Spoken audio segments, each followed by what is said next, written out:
Hey friends, and welcome back to A Simple Truth. Deuteronomy 30 and 31 is what we're going to be looking at today.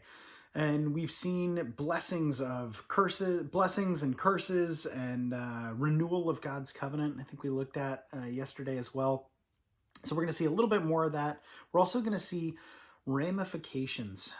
Ramifications for Israel's actions. If you're doing positive things, if you're doing negative things, this is what you earn for that. Not different, I'd say a little bit, well, different, but also more of the same of what we've been looking at lately. We'd mentioned a new leader of Israel, so we're going to take a look at that. That would be through Joshua.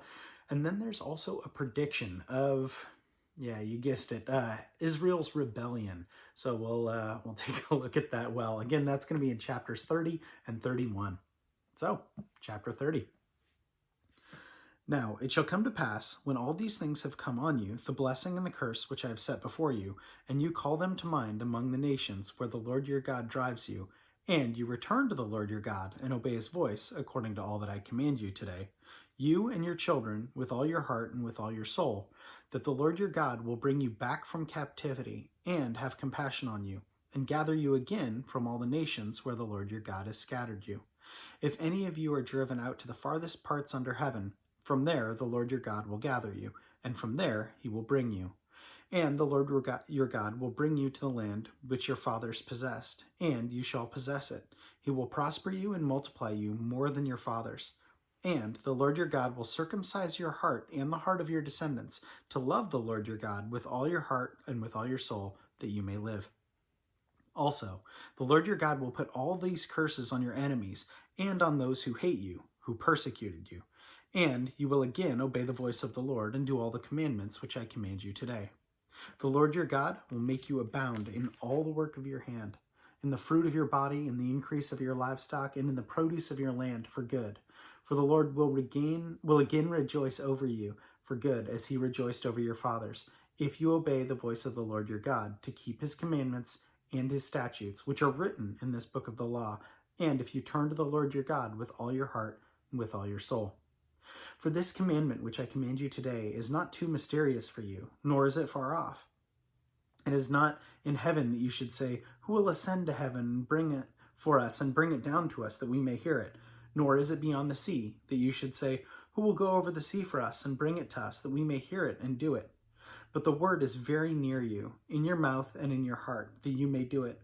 See, I have set before you today life and good, death and evil, and that I command you today to love the Lord your God, to walk in his ways, and to keep his commandments, his statutes and his judgments, that you may live and multiply, and the Lord your God will bless you in the land which you go to possess. But if your heart turns away so that you do not hear and are drawn away, and worship other gods and serve them, I shall announce to you today that you shall surely perish. You shall not prolong your days in the land which you cross over to the Jordan to go in and possess. I call heaven and earth as witnesses today against you, that I have set before you life and death, blessing and cursing. Therefore, choose life, that both you and your descendants may live, that you may love the Lord your God, and that you may obey his voice, and that you may cling to him, for he is your life and the length of your days, and that you may dwell in the land which the Lord swore to your fathers, to Abraham, Isaac, and Jacob, to give them. Chapter 31. Then Moses went and spoke these words to all Israel. And he said to them, I am 120 years old today. I can no longer go out and come in. And the Lord has said to me, you shall not cross over this Jordan. The Lord your God himself crosses over before you. He will destroy these nations from before you, and you shall dispossess them. Joshua himself crosses over before you, just as the Lord had said. And the Lord will do to them as he did to Sihon and Og, the kings of the Amorites in their land, when he destroyed them. The Lord will give them over to you, that you may do with them according to every commandment which I have commanded you. Be strong and of good courage. Do not fear nor be afraid of them. For the Lord your God, he is the one who goes with you. He will not leave you nor forsake you. Then Moses called Joshua and said to him in the sight of all Israel, Be strong and of good courage, for you must go with this people to the land which the Lord has sworn to their fathers to give them, and you shall cause them to inherit it. And the Lord, he is the one who goes before you. He will be with you. He will not leave you nor forsake you. Do not fear nor be dismayed. So Moses wrote this law and delivered it to the priests, the sons of Levi, who bore the ark of the covenant of the Lord, and to all the elders of Israel. And Moses commanded them, saying, at the end of every 7 years, at the appointed time, in the year of release, at the Feast of Tabernacles, when all Israel comes to appear before the Lord your God in the place which he chooses, you shall read this law before all Israel in their hearing. Gather the people together, men and women and little ones, and the stranger who is with you within your gates, that they may hear, and that they may learn to fear the Lord your God, and carefully observe all the words of this law, and that their children, who they have not known, may hear and learn to fear the Lord your God, as long as you live in the land which you cross the Jordan to possess. Then the Lord said to Moses, behold, the days approach when you must die. Call Joshua and present yourselves in the tabernacle of meeting, that I may inaugurate him. So Moses and Joshua went and presented themselves in the tabernacle of meeting. Now the Lord appeared at the tabernacle in a pillar of cloud, and the pillar of cloud stood above the door of the tabernacle. And the Lord said to Moses, behold, you will rest with your fathers, and this people will rise and play the harlot with gods of the foreigners, of the land where they go to be among them, and they will forsake me and break my covenant, which I have made with them. Then my anger shall be aroused against them in that day, and I will forsake them, and I will hide my face from them, and they shall be devoured, and many evils and troubles shall befall them, so that they will say in that day, have not these evils come upon us, because our God is not among us?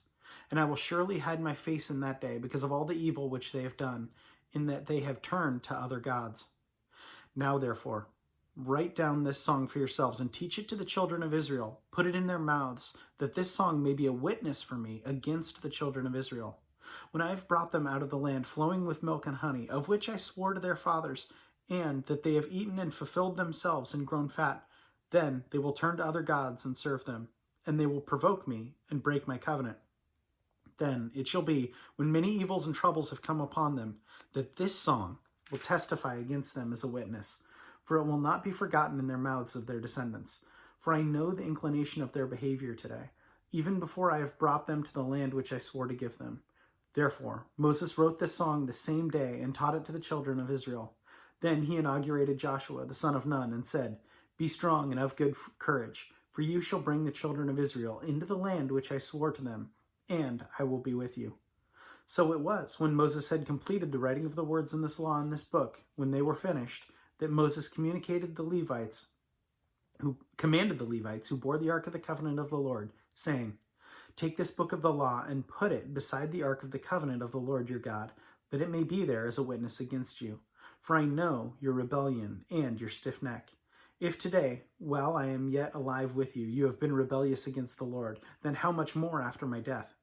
Gather to me all of the elders of your tribes and of your officers, that I may speak these words to their hearing, and call heaven and earth to witness against them. For I know that after my death you will become utterly corrupt, and turn aside from the way which I have commanded you, and evil will befall you in the latter days, because you will do evil in the sight of the Lord, to provoke him to anger through the work of your hands. So another dire warning to the Israelites, and I think it's so interesting, and it's so amazing that God he fulfills his side of the bargain. He's very clear about communicating. Here is what I've done for you. Here's what I will do for you. You have an option, and I know he does the exact same for us today. Do we choose life, or do we choose rebellion? I know myself, I often choose rebellion, and it never works out well. But hence the need for the Savior. Yet God is gracious and good, and he's kept his promises to me infinitely further than I deserve. So that just stood out to me. As much as I want to rag on Israel for, my goodness, again, yep, that's me acting in rebellion to God every day. But yeah, that's what I noticed from today. So yeah, I will leave it at that. As always, thanks so much for joining. Have a great rest of your day.